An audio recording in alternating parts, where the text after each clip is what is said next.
রাগের মাথায় আপনি সন্তানকে বললেন তুই মর, ফেরেশতারা বলল আমিন। তোর ভবিষ্যৎ অন্ধকার, ফেরেশতারা বলল আমিন।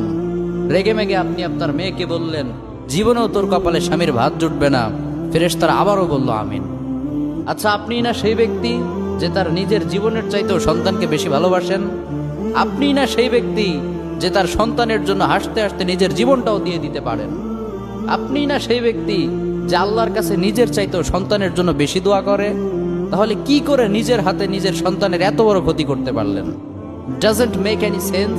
কমন সেন্স বলতে কিচ্ছু নাই আপনাদের? আপনারা কি জানেন না আপনাদের রাগের মাথায় বদদোয়া করাগুলো ফেরেশতারা আমিন বলে? দাওয়াতুল ওয়ালিদ আলা ওয়ালাদি, বাবা মা তার সন্তানের জন্য যেই দোয়া করে সেটা ভালো হোক কিংবা বদদোয়া হোক, আল্লাহ সেটাই কবুল করে নেয়। এজন্য খবরদার, নেভার কার্স ইউর চিলড্রেন। রাগের মাথায় কখনো সন্তানকে অভিশাপ করবেন না। খুব বেশি রাগ উঠে গেলে তার জন্য উল্টা